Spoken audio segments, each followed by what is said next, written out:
बदलेंगे बस्तर, कहना आसान पर करना मुश्किल। क्या ये जो बात कही अभी शाह साहब ने वो हो पाएगा या इंतज़ार और करना पड़ेगा? चुनौतियां कठिन हैं।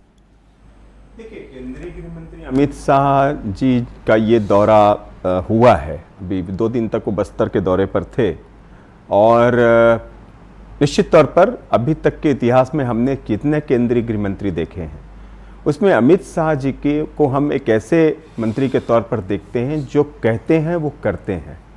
और इसका उदाहरण हमने केंद्र में भी देखा कि बड़े से बड़े कानून, बड़े से बड़े नियम लाए गए और वो उसे जो है मुद्दों को सॉल्व किया गया। तो उसमें कहीं ना कहीं अमित शाह का भी योगदान है।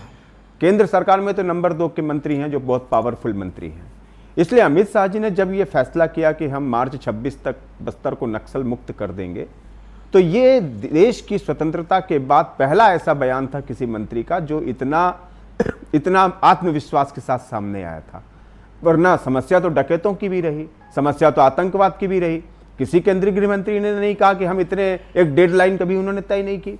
लेकिन अमित शाह जी ने एक साहस दिखाया। उस साहस को यहाँ की जनता ने, यहाँ की सरकार ने, यहाँ के सुरक्षा बलों ने, उन्होंने उसे उस पूरा करने के अंजाम तक पहुंचे हैं। 500 से ज्यादा नक्सली मार गिराए गए हैं, 2500 से ज्यादा नक्सलियों ने आत्मसमर्पण किया है। ये कम बड़ी उपलब्धि नहीं है।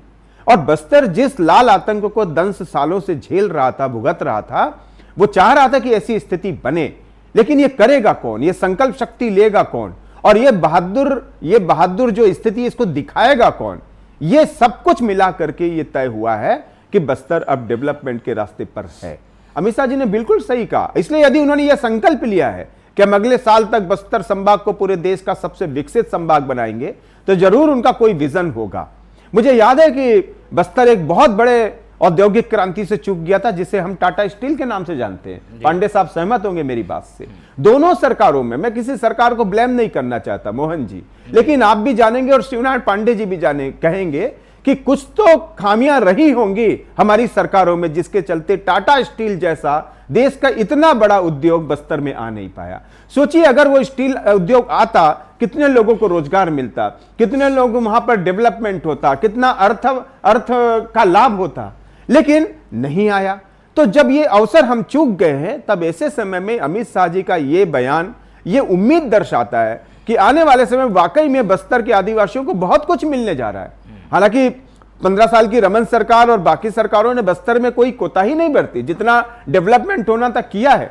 आज आप अबुझमाड़ के आदिवासियों को देखिए, वो सेलफोन यूज कर रहे हैं, वो इंटरनेट चला रहे हैं। नहीं तो कभी आप कल्पना कर सकते कि जो अभी अबुझमाड़ के आदिवासी एक तरह से नंगे रहते हो, भूखे रहते हो, वो इस तरह से करेंगे। लेकिन ये डेवलपमेंट का मॉडल था, उस मॉडल का लाभ वहां तक पहुंचा है।